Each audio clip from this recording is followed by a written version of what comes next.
আমাদের খবর দেখতে লগ ইন করুন www.tv24bangla.com এই ওয়েবসাইটে। দিনে দুপুরে বহরমপুরের খাগড়ার নতুন বাজার এলাকায় এক রাষ্ট্রায়ত্ত ব্যাংকে ডাকাতি। সোমবারের এই ঘটনাকে কেন্দ্র করে ব্যাপক উত্তেজনা এলাকায়। জানা যায় এদিন 3 জন দুষ্কৃতী ডাকাতির উদ্দেশ্যে ব্যাংকে ঢোকার চেষ্টা করে। তাদের মধ্যে একজনকে ধরে ফেলে ব্যাংকে কর্মরত নিরাপত্তারক্ষীরা, অপর 2 জন পলাতক। ধৃতের নাম রাজু রায়। খবর পেয়ে ঘটনাস্থলে প্রথমে আসে খাগড়া ফাঁড়ির পুলিশ, পরে বহরমপুর থানার পুলিশ এসে ধৃতকে গ্রেপ্তার করে। অপর 2 জনের খোঁজে তল্লাশি চালাচ্ছে পুলিশ। বহরমপুরের খাগড়ার নতুন বাজার এলাকায় এক রাষ্ট্রায়ত্ত ব্যাংকে ডাকাতির ঘটনাকে কেন্দ্র করে ব্যাপক চাঞ্চল্য। জানা যায় এদিন 3 জন দুষ্কৃতী ডাকাতির উদ্দেশ্যে ব্যাংকে ঢোকার চেষ্টা করে। তাদের মধ্যে একজনকে ধরে ফেলে ব্যাংকে কর্মরত নিরাপত্তা রক্ষীরা, অপর 2 জন পলাতক। ধৃতের নাম রাজু রায়, বাড়ি ব্যান্ডেলে।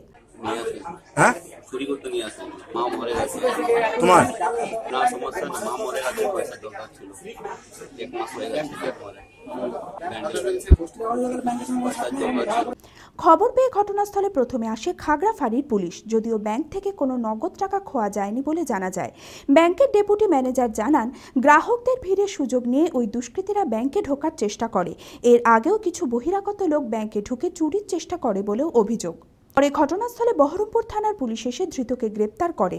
অপর 2 জনের খোঁজে তল্লাশি চালাচ্ছে পুলিশ। তবে দিনে দুপুরে শহরের জনবহুল এলাকায় ব্যাংকে ডাকাতির চেষ্টার ঘটনায় রীতিমতো আতঙ্কিত স্থানীয়রা। আমি আমার নিজের সিটে বসেছিলাম, নিজের সিটে ছিল, তো আমাদের স্পেশাল অ্যাসিস্ট্যান্ট ছিল, উনি আর কি বললেন যে একজন ঢোকার চেষ্টা করছিল। তো যে চেঁচাতে লাগলো, সঙ্গে আমাদের গ্রুপে যতজন ছিল সবাই আর কি ব্যাংক থেকে বেরিয়ে যাওয়ার জন্য চেষ্টা করছিল। তো তার পেছনে আমাদের 2 জন গার্ড ওখানে ছিল, তারা আর কি ধাওয়া করে এই বিল্ডিং ও বিল্ডিং সমস্ত বিল্ডিং থেকে ছোটাছুটি করে তবে একজনকে ধরা পড়ে গেছে। বাকি সঙ্গে আরো 2 জন বলছে ছিল, তারা যেদিকে যার সেটা পালিয়ে গেছে, তাদেরকে ধরা যায়নি। কারণ আমাদের ক্যাশ কাউন্টারে ঢোকার চেষ্টা করছিল, প্লাস উনি নিজে স্বীকার করছেন না ধরা পড়ার পর। তো লজ্জাজনক বিষয় এটা, কারণ আমাদের লাঞ্চ প্রেমিসে এত বেশি ভিড় হচ্ছে, যার জন্য তারা সুযোগ পেয়ে যাচ্ছে। আধার কার্ডের কার্ড যেদিন থেকে শুরু হয়েছে সেদিন থেকে কিছু বাইরে থেকে কিছু আসা আর কি এগুলো ট্রাই করার চেষ্টা করছে। এগুলোকে আমরা টেস্ট করেছি, অলরেডি আমাদের মাথায় এটা ছিল, কারণ এর আগেও একবার হয়েছিল। আমাদের সামনে থেকে একটা কাস্টমারের একটা HNI কাস্টমারের একটা পার্স চুরি করে নিয়েছে। তো যেদিন থেকে আধার কার্ডের কাজটা হচ্ছে সেদিন থেকে এই জিনিসটা বেশি হচ্ছে, বহিরাগত কিছু লোক আর কি। আপনারা দেখছেন TV24 বাংলা।